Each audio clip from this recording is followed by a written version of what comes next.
Hey guys, welcome back to my cooking channel. Let's talk about the pasta carbonara. How many of you have tried to make this at home and failed? Today I'm going to show you how to make this using the ingredients found in America deliciously. So let's get started.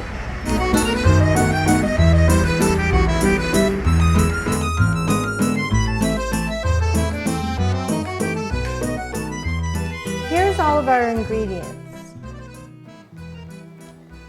We have 1 pound of rigatoni, bronze cut di cecco.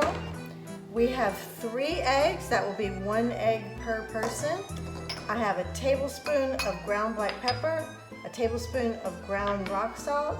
I have a tablespoon of white wine, a tablespoon of olive oil, and I have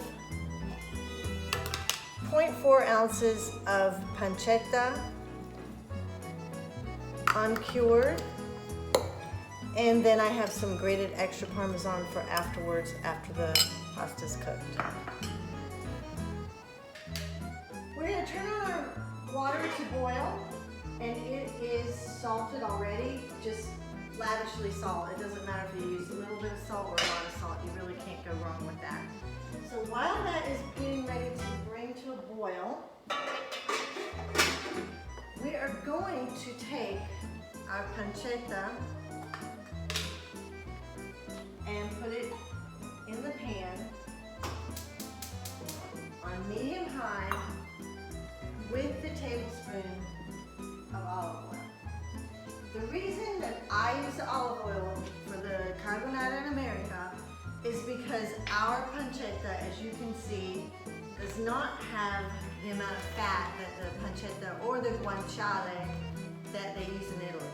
The guanciale is which means cheeks of the pork, of the pig, are very, very high in fat, and that cooks down and gives a lot of oil, but this pancetta does not. And I want to talk about the pancetta while that is beginning to brown.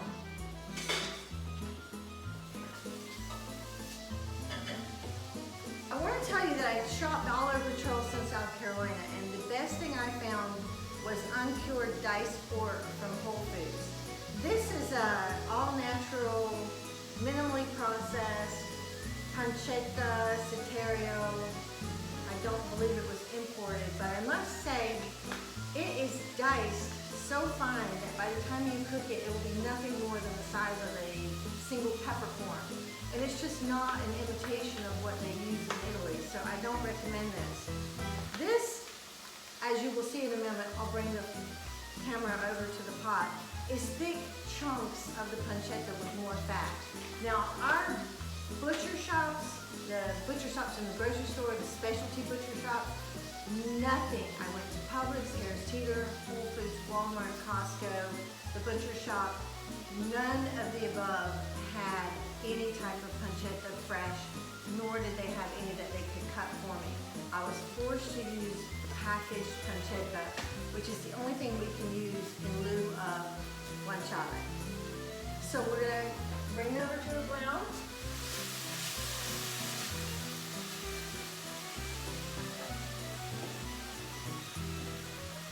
While the pancetta is browning, I'm going to go ahead and crack and beat the eggs. I want to stress that these eggs are room temperature. They've been out for a couple of hours at room temperature. If they're too cold, you'll see why later it won't work if your eggs are cold. You want your eggs at room temperature. I'm just going to beat. You can beat a lot.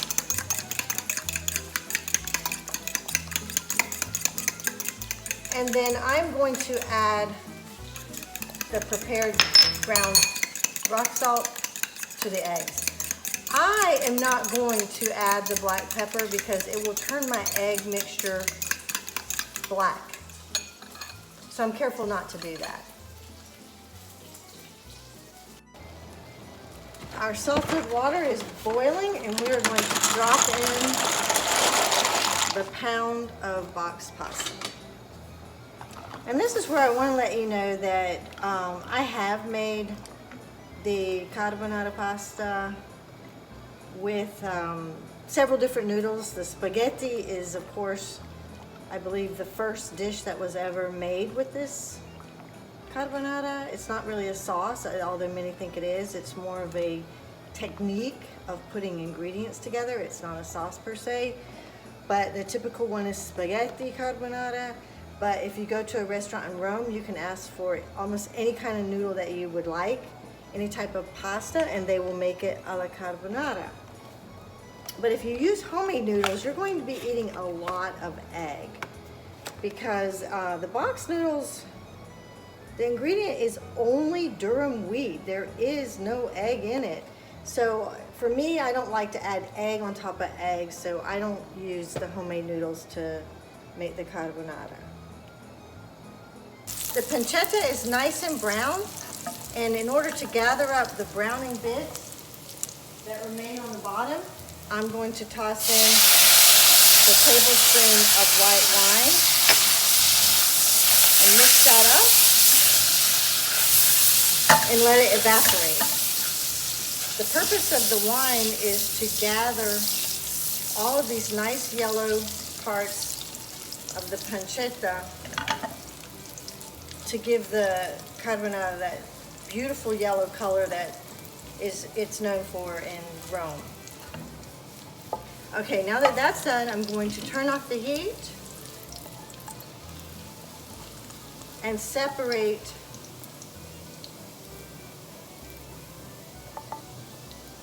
the oil and set it aside for later use.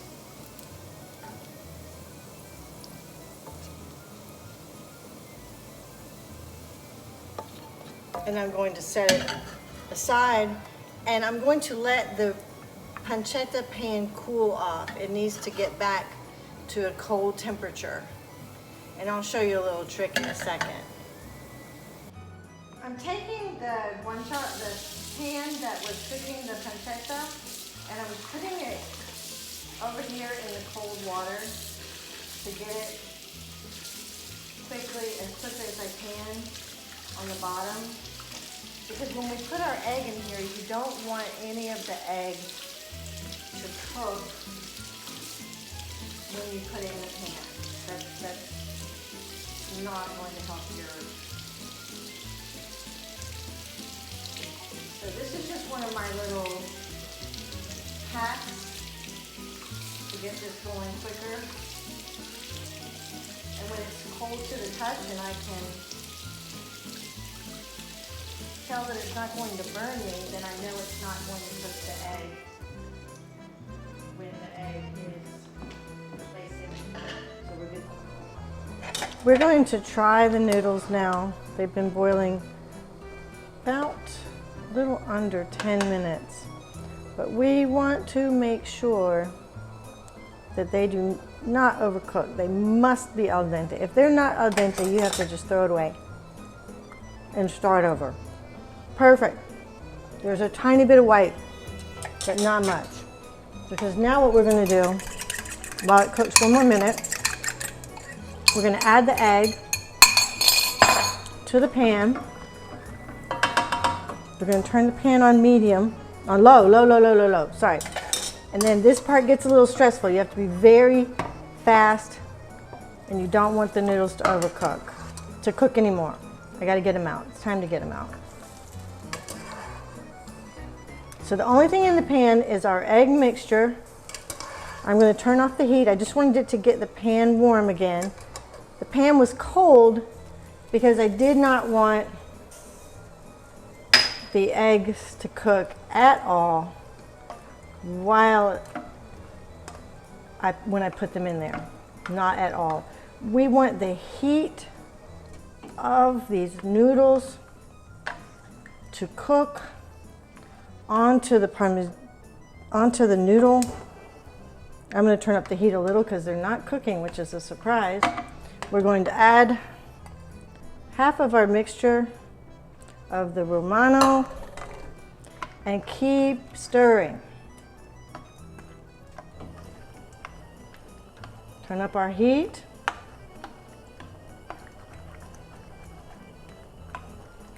Get it going.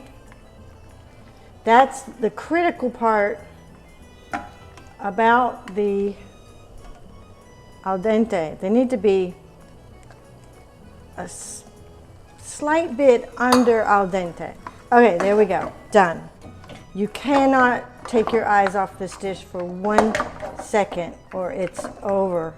You will have a, whoops, making a mess here, eggy mess. I'm going to add in a little bit of the pancetta oil for a nice flavor. Continue stirring as the noodle continues to cook up and absorb some of the egg. And voila, it is done. The carbonara. It will not be watery at all. And now I'm going to add the tablespoon of black pepper. I didn't add the black pepper into the eggs. I'm actually going to have to add some more black pepper. That was not enough black pepper. I think I was shy there, a little bit under. And you can see the noodle is taking the egg and cooking it for us onto, I'm just going to turn it up just one, I'm going to give it one more splash. Because I think this is what Americans don't like about this dish when they find out. They think it's raw egg, but it's not. But I want to make sure I get to a safe heating temperature, stirring this the entire time. I'm just getting rid of the tiniest bit of water that had remained on the pan from the pasta.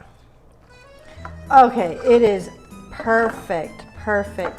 And I have to keep shifting this around until I get it on a plate because I don't want it to cook at all. So now I'm going to serve it on the plate.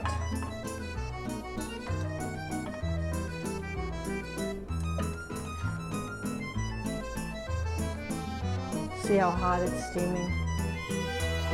The light's good. Here we go. Steaming hot. Top it off with some more Parmesan. And voila. That is the delicious, delicious carbonara. The carbonara. Delicious, steaming hot. See the steam? The steam is, oh gosh, if you don't have that steam coming off, don't serve it. I hope you can see it. I see it. Beautiful.